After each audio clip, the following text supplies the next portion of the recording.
Good afternoon. My name is Dan Kruger, and I'll be speaking to you today about Native American symbols being used in sporting events. The history of the Native American population is one that is stained with the ink of broken treaties and stained with the blood of men, women, and children who were killed in senseless battles while defending their country. To use the images and caricatures of Native Americans as a symbol of a sporting event is insulting, demeaning, and harmful to the Native American cultures living in the United States. This fact alone should be enough to stop the chop and permanently disallow any iconology which is not explicitly allowed by the indigenous population. The use of Native American rituals, symbols, and icons as mascots and logos has been part of American sports culture for over 100 years. The appropriation of these Native American customs has become interwoven with the identity and tradition of many teams that they're associated with. Team names such as the Braves, the Indians, and others shown here are part of our society.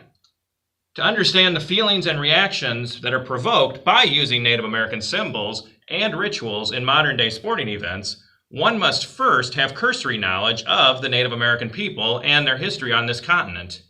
After the arrival of European explorers in the 16th century, the populations were exposed to infectious diseases and the threat presented by an expanding United States. Their natural resources were usurped, their land was stolen via broken treaties, and there were many brutal slaughters of Native Americans without provocation. The lifeways and culture of Native American people was changed forever. Today, Native American lands have been reduced to a fraction of what they once held, and many of the reservations are among the poorest locales in the United States. Native Americans are nearly invisible in our society, and that creates a vacuum of knowledge. The Journal of Social Psychology, volume 157, published in 2016, reports that studies show that stereotype application, which is how accessible a stereotype is individually, may lead to stereotype activation. Stereotype activation leads an individual to apply the stereotype to a group of people. And you can see that in this slide with the American children talking to a Native American child. And you can see that they're speaking about a sports team or a Disney character, where this has become a stereotype or a caricature of Native American culture. The Journal of Basic and Applied Social Psychology, volume 30, published in 2008, concludes that more damaging than the stereotypes which are perpetuated by the logos and symbols, which would be the psychological impact on Native high school and college students. The use of these mascots has been demonstrated to have negative implications for Native American high school and college students. The New York Jews, the San Francisco Chinamen, the Cleveland Indians. When looking at these possible team names, which one is the only one chosen? Why aren't all of them used? They all contain a social group. Why is only one considered acceptable in American culture today? What would reaction be if the others were chosen? The National Council of American Indians adopted a policy in 1968 which strongly condemns the use of sports team mascots that claim to portray Native Americans and Native cultures in a positive light. It is only with Native Americans that this is a common practice. It's a national insult, and it does nothing to honor the peoples of this country.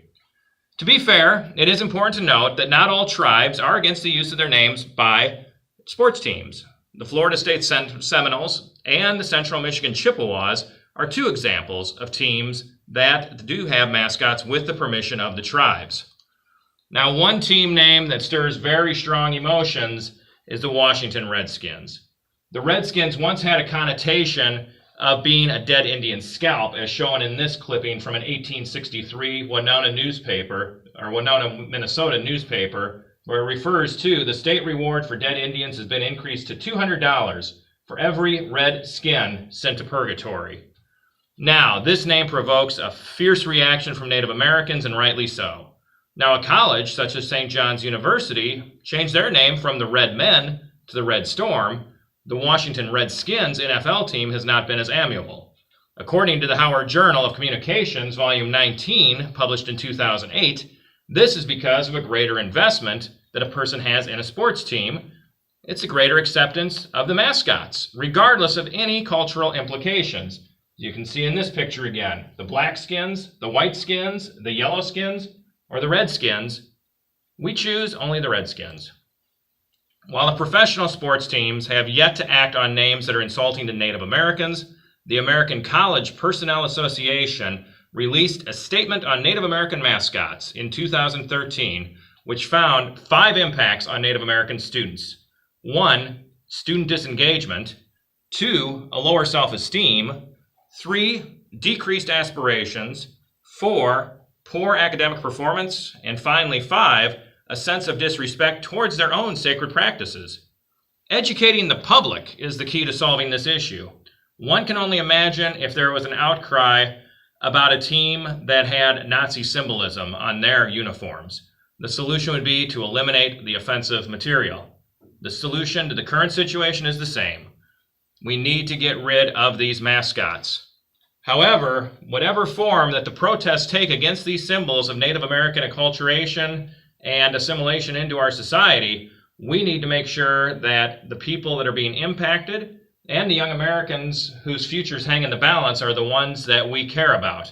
The practice of using Native American symbology, whether it be for rituals or for symbols, must be ended at all levels of American sports. Thank you.